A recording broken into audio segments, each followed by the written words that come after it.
Well, first up this evening, this could set the stage for another fierce exchange between Tamil Nadu and the central government. The president has denied assent to the contentious anti-NEET bill passed by the Tamil Nadu Legislative Assembly in 2022.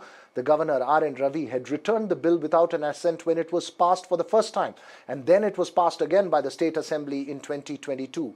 In a move that's been contested by the Tamil Nadu government already before the apex court, the governor then sent the bill, after it was passed for the second time, to the president for assent. And M.K. Stalin today informed the Tamil Nadu Assembly that the presidential assent has been denied for that bill. The DMK and several Tamil Nadu political parties, including the principal opposition, the AIADMK, have been fiercely against the NEET system for medical college admissions and had backed the anti-NEET bill. They argue that the central system puts poor rural students at a disadvantage. The centre has refuted that argument and backed NEET. This issue, of course, in the backdrop of the confrontation over NEP delimitation and the Waqf controversy, only sets the stage for the escalating political face-off.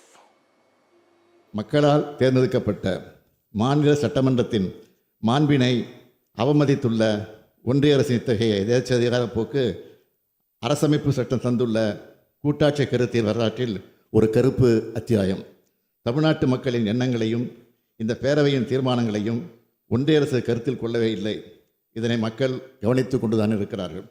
மாண்புமிகு பேரவைத் தலைவர் அவர்களே, ஒன்றிய அரசு நமது கோரிக்கையை நிராகரித்திருக்கலாம். ஆனால் NEET தேர்வு முறையை அகற்றுவதற்கான நமது போராட்டம் எந்த வகையிலும் முடிந்துவிடவில்லை என்பதையும்.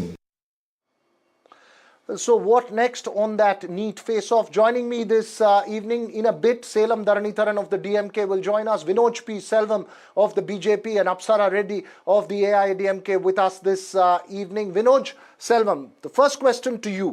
The denial of assent is an assault on the federal principles, argues the DMK. This will actually only bolster that argument, as a bill almost unanimously passed by the State Assembly has been denied assent by the president under the advice of the central government. How would you respond? See, we've had this debate over and over again, and it is very important to again remind all the viewers that the NEET, which is in practice now, was first introduced in the year 2013, when the very same DMK was a part of the UPA back then. They were in alliance with the Congress when the NEET was planned and it was ready for implementation. The NEET came into practice, came into effect after a lot of rounds of, after the Supreme Court intervened and the Supreme Court said that, NEET is necessary, essential to be brought about. Now, in the 2021, the Chief Minister and his son came out and lied to the people that they knew the secret to make sure that NEET goes away for the students of Tamil Nadu. But 4 years down the line, they've still not told the secret to the people. The secret still remains a secret and NEET is still in practice.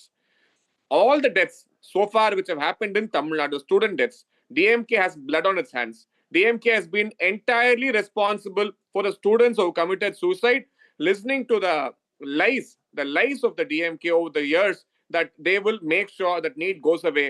An examination which has been brought into practice after the Supreme Court intervened and ruled that the NEET examination is necessary to be conducted to bring about a uniformity across the nation and to make sure merit is being followed for students join the medical examinations. Selam Dharanitharan, respond to what Vinod P. Selvam has said first, and then I'll go to Apsara Reddy. I know, Apsara, you're raring to go as well, but let Selam Dharanitharan respond first, please. Which is not factual what Vinod P. Selvam said. See, the firstly and foremost, there were PMPD, pre-medical, pre-dental test that has been happening for more than 50-60 years, only for union government exams. They wanted to replace that, like how AIEEE was replaced and merged with IIADJE, only for union government exams, and whichever state wanted to use NEET could recruit students from a NEET exam for the medical college. This was the provision in 2013. It was not mandated for all the states. It only wanted to replace PMPD with another exam, and whichever state voluntarily wants to choose from NEET could do so. That's all. Or individual colleges could do so. That's all. That was the only condition. But then BJP in 2016, when AIADMK was in alliance with BJP, brought about the NEET exam, which is mandated on states. That is the problem. And here again, question is, constitutional experts like PDT Acharya have made it categorically clear that governors and presidents can't sit on a bill forever. The bill can't be gubernatorial procrastination is not allowed. It is made profoundly clear. The governor, first of all, was sitting on this bill for 2 years. We kept protesting, and then he sends it to the president. That again, Supreme Court has again said the governors cannot arbitrarily send bills to the president. And second, the president sat on the bill and then has used her veto power, which is not supposed to be used. And another important point which you want to make, 1 second. The important point is that a governor can only send a bill to the president only if it undermine the position of the High Court or a Supreme Court. Why was this bill sent to the Supreme Court now? Sorry, why was the bill sent to the president?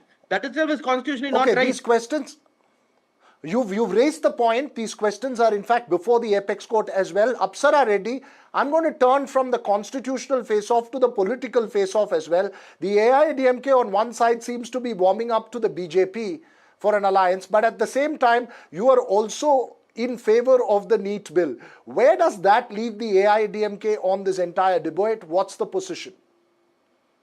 AIADMK and BJP, when in alliance, did not bring about the NEET. It was the Congress and the DMK which brought about the NEET. AIADMK has always maintained that NEET is not needed for Tamil Nadu, but after the court has stipulated that you can't do away with NEET, there's nothing much you can do. You can only modify the act to suit the state students, which Mr. Edappadi Palanichami has done the 7.5% reservation for students of government schools so that they can enter the medical fraternity. Similarly, when we come back to power in 2026, Mr. Edappadi Palanichami is navigating and maneuvering a plan to add 2.5% to that to have a 10% reservation for NEET entrance from Tamil Nadu. When there's constant deaths because of NEET, DMK politicizes it. The chief minister and his son, the Udayanidhi Stalin, said they have a secret to do away with NEET despite the court stipulation. They made false promises to the people and came to power. The DMK, manifesto was filled with lies and promises they can't fulfill. NEET was one of those promises that they can't fulfill. They continue to hoodwink the public by saying they're doing their best for NEET. But, when you work with the central government and the contours of a policy, you have to work within the democratic political setup to kind of, make it best for your state and modify amend the law in such a way that it suits your state. You can't just, protest and use the language that the DMK uses to do away with NEET. The best thing to do is to equip your students, to prepare the students, add more scholarships, add more coaching centers, prevent, add more suicide helplines.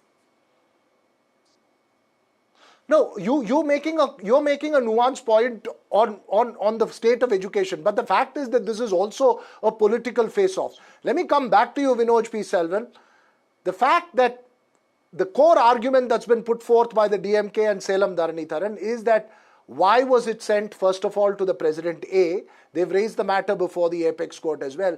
B, irrespective of what the issue is, when a bill has been passed by the state assembly virtually, fully, unanimously, I'm not saying completely unanimous, but most, including the principal opposition and the ruling party, were in favor of it. Not allowing that bill to turn into a law would be seen as an assault on federalism, at least in the political portrayal.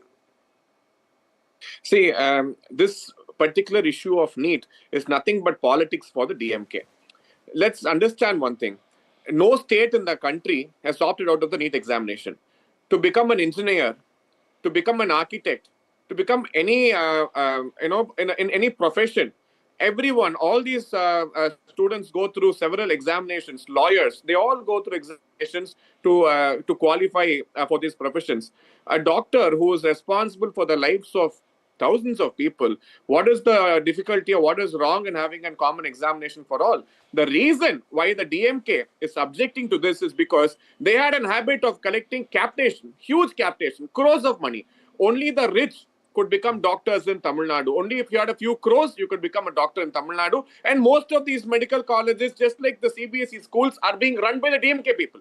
The DMK MLAs, the DMK MPs, they continue to run most of the medical institutions, and now the coffers are not getting filled up because of NEET examination. Now the son or the daughter of a watchman, of a auto rickshawala, of anyone can pass the exams and by merit become a doctor. And that is why NEET was introduced.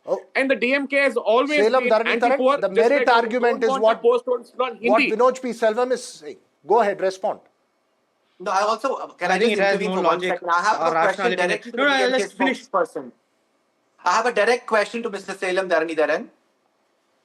Go ahead, From the Apsara. DMK, I think the Deputy Chief Minister said before coming to power that they had the secret to do away with NEET. So what is the DMK secret? I'd like to know.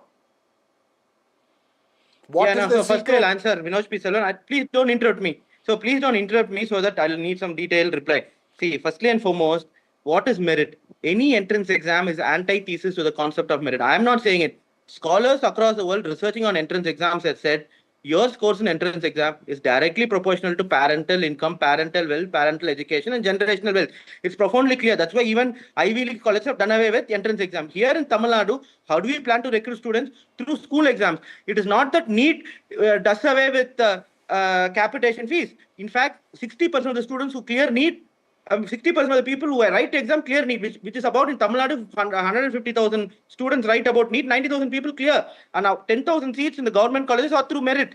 Right, remaining 10,000 seats, anyways, 80,000 students are competing. So, as per elasticity in economics, the capitation fees won't reduce. But in that 10,000 seats of the government college, it is through entrance exam. For entrance exam, government school students would have to prepare for a competitive exam. Preparing for competitive exam costs about 3 lakhs to 6 lakhs, which is about 2 times to 4 times the median per capita income of this land, which at least 90% of the population cannot afford. Why IIT exams are cleared by 90% from quota-based coaching institutes? That is, I'm sure. Look, I don't have, this is an important point that's been made. It's a point. There are two sides to this story, and I agree with it. You both made the point as far as merit and the other argument as well is concerned. But let me just come to the last political question because I'm just running completely out of time. Last 30 seconds, Apsara Reddy. Does this issue come in the way of a potential BJP AIADMK alliance? The fact that delimitation, or whether it comes to the NEP controversy, the AIADMK stand technically is with the DMK and against the central government. AIADMK is the party which will always stand for the welfare and the rights of the people of Tamil Nadu. And I think it's too premature to assume that BJP and AIADMK are coming together because of the meeting with the Home Minister. The opposition leader, Edappadi Palanichami sir, has met Mr. Amit Shah in Delhi. But to talk about an alliance is very premature. It could be to represent issues of the state that Mr. Edappadi went to Delhi. And if and when an alliance were to happen hypothetically, I'm sure there will be a way to work out the modalities that benefit the state, because the state-central partnership with AIADMK and BJP when we were in power and BJP was at the center has been remarkable. I think the state component of the funds and the central component of the funds have actually brought about a lot of welfare measures, medical colleges, highways, education. It's been a great partnership. So I'm not going to commit on the alliance, but if it were to happen, I think it will be in the benefit of the state. My inference from what you've just said is that while you say it's premature, you're also saying that there is a way into this alliance as well, despite these sticking points. But thanks very much to all three of you for joining us on the show this evening.